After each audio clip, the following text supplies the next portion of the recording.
La 5G va-t-elle nous rendre aveugles, nous forcer à manger des choux de Bruxelles, nous refiler 2 cancers du rectum, nous faire pousser des verrues plantaires et nous donner une envie irrépressible d'écouter Gims sur haut-parleur dans les transports en commun? Un mytho!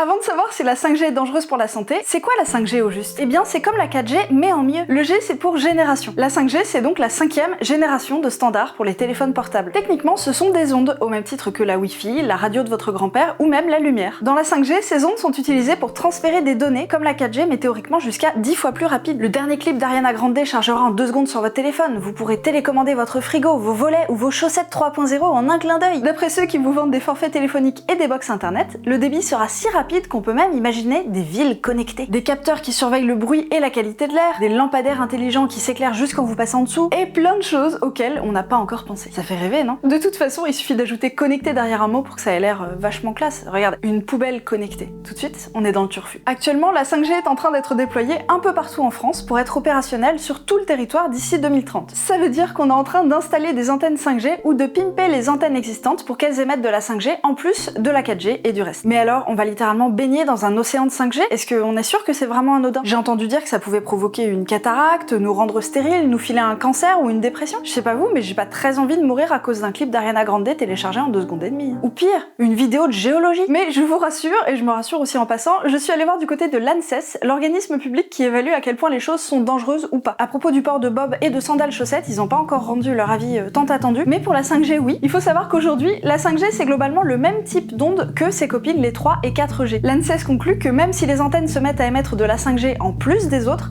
on ne se prendra pas plus d'ondes dans la face pour autant. Les niveaux d'exposition resteront constants. Jusqu'à maintenant, tout va bien, donc il n'y a pas de raison que là ça aille mal en ajoutant la 5G au concert. Donc a priori de ce côté-là, la 5G serait sans danger, mais c'est pas tout, parce que on réfléchit à éventuellement émettre aussi de la 5G dans une autre bande de fréquence qui sera différente de celle utilisée par la 3 et la 4G. Pour simplifier, on va dire que la bande dont on a parlé avant c'est Mi, et la nouvelle qu'on envisage c'est Do. Si le Mi est sans danger, là pour le coup c'est nouveau, on n'a jamais utilisé ce Do avant, donc on est content parce que ça permet de faire plein de trucs avec, le débit est hyper bon là-haut, donc on peut transmettre plein de données très vite, mais en échange ça porte pas très loin, donc faut vraiment être juste à côté de l'antenne pour capter. Mais effectivement, comme c'est nouveau, on connaît pas trop les dangers éventuels de ce Do.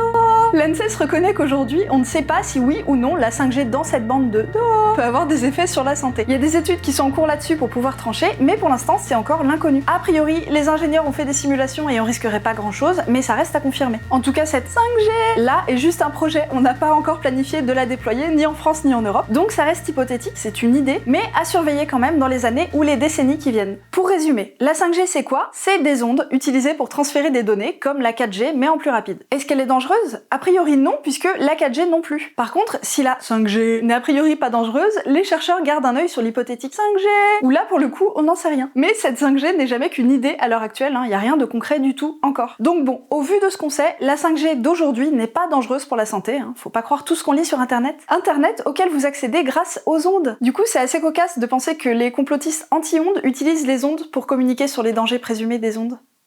Vous trouvez pas?